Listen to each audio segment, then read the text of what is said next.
I've tested a lot of putters. Some promise forgiveness and others promise feel, but none have actually fixed my putting until now. Well, maybe. This is the DF3 from LAB Golf, a putter that is so hot right now in golf. Everyone's talking about it. This thing is engineered to completely eliminate torque, meaning that it stays straight no matter what. But can this putter actually fix my issues with putting, or is it just another $700 experiment? Let's find out. In today's video, I'm taking out this LAB DF3 that has been custom built for me with an upgraded shaft, which I'll touch on in the video. And we're going to talk about design, performance, and value to see if this putter is actually worth the investment that you would have to make to cure your putting issues. Now, one area of design I wanted to touch on is the quality of materials you get with LAB putters. This DF3 head cover is amazing. Compared to the stock Mez 1 Max head cover I had, this is leaps and bounds better than that one. Almost immediately when I walked out of the store with the Mez 1 Max, the head cover started to fray. It was a terrible material. So LAB really listened to the feedback from golfers and they put some good quality materials. I believe this to be leather or maybe a synthetic leather, but it looks amazing. It looks like it's going to last a very long time. The felt inner liner is nice and thick and the magnets are definitely strong on this putter head cover. Now, design-wise, the DF3 starts with 6061 aircraft grade milled aluminum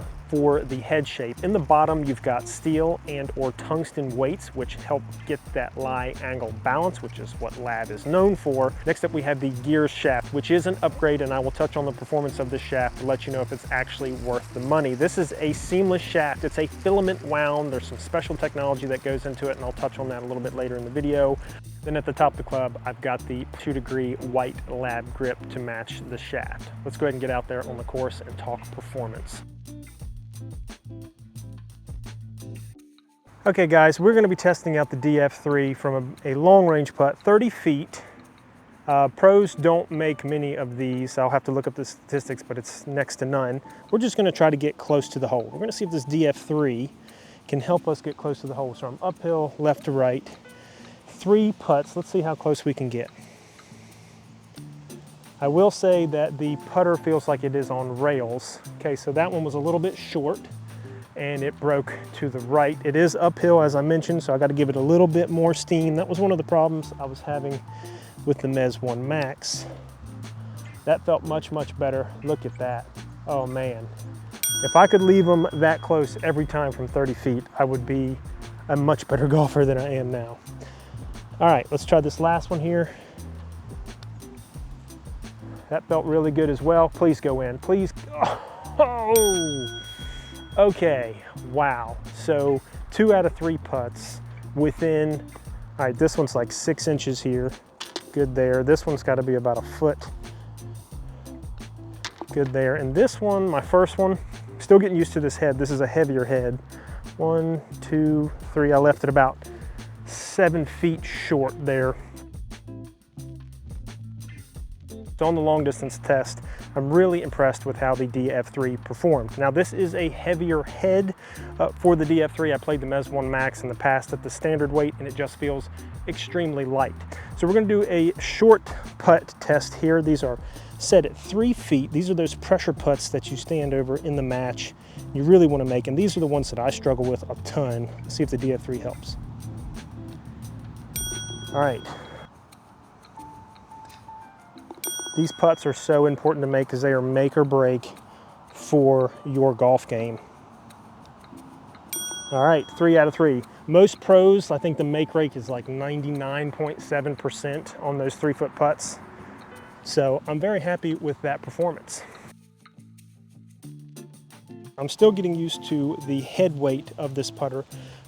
This is really my first time out with it on the course. The fact that the lie angle balance technology eliminates that torque in the stroke just adds some confidence. And there's a feeling that you get when you move the DF3 that you don't get with the Mez 1 Max.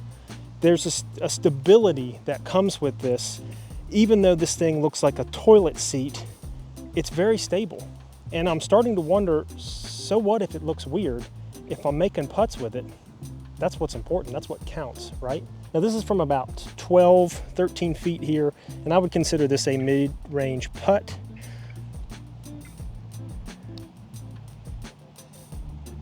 All right, left that one within about 6 inches, so that's pretty good. The ball off the face feel, it's very soft, okay? It does not have a like hard metallic feel to it. It's very soft off the putter face. Ooh, almost made that one. But again, you know, 6 inches, if I could leave all my putts within that range for my second putt, I'd be very happy. That one felt real good. Okay, so even closer, 3 inches there.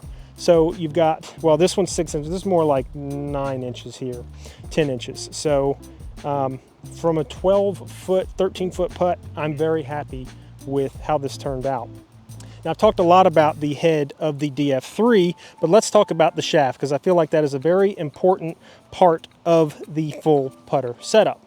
Now, this is the gears shaft, and I didn't exactly know what gears was, so I had to look it up myself. And gears is like that, you know, when they do like the green suit and they put the little white balls all over the person that's doing the animation, that's gears. So what they did was they went through and they studied the effects of the putting stroke and designed a shaft to eliminate or at least minimize any shaft torque. Now, the gear shaft is kind of like the mid-level of the shafts offered through LAB. The TPT is, I think, a $400 upcharge, which is very expensive and outside of my budget. And at $750, I'm already paying a lot for a putter. So far, this seamless filament wound shaft feels fantastic. We're gonna go ahead and try this ladder drill here. All right, so the 3-foot putt is made. The feel off the putter face is still soft, but it's nice and solid. There's a consistency, a reliability to the way the ball feels off the putter face, and how, gosh, it just feels like it's on rails when I'm putting. Look at that, come on. All right, 2, that was probably like, I don't know, a 9-footer here. So now we've got about a 15-foot putt here. This is gonna be a tough one to make, 15-foot putt. These are about 50% make rate for most pros. Felt great off the face, but it drifted left a little bit. Okay, so it broke a little bit, but I'm left with about a foot putt. So can I 2-putt? 2-putt from a side angle. I'm very happy with the performance of the DF3. Overall performance with the DF3, I'm impressed because it performed across a wide variety of putts, especially those short 3-footers. That's where I really struggle. That pressure builds and my hands tend to get a little bit twitchy. Just having that zero torque design, that added kind of safety net there, really made me feel more confident over the ball when I was putting, and I think that contributed to more of those putts going in the hole. Now, the gear shaft is solid. It feels so good, so stable through the stroke. I mean, it just feels like you're guiding this putter on rails and that it doesn't want to twist or torque on you through the stroke. Now, let's talk about value, because this is where a lot of people hit a wall, because LAB putters are expensive. I mean, this LAB putter, custom built, 73-degree lie angle, 35 inches, heavier head with the upgraded gear shaft, $750. That's more money than I've ever paid for a golf club, ever. Is it worth it?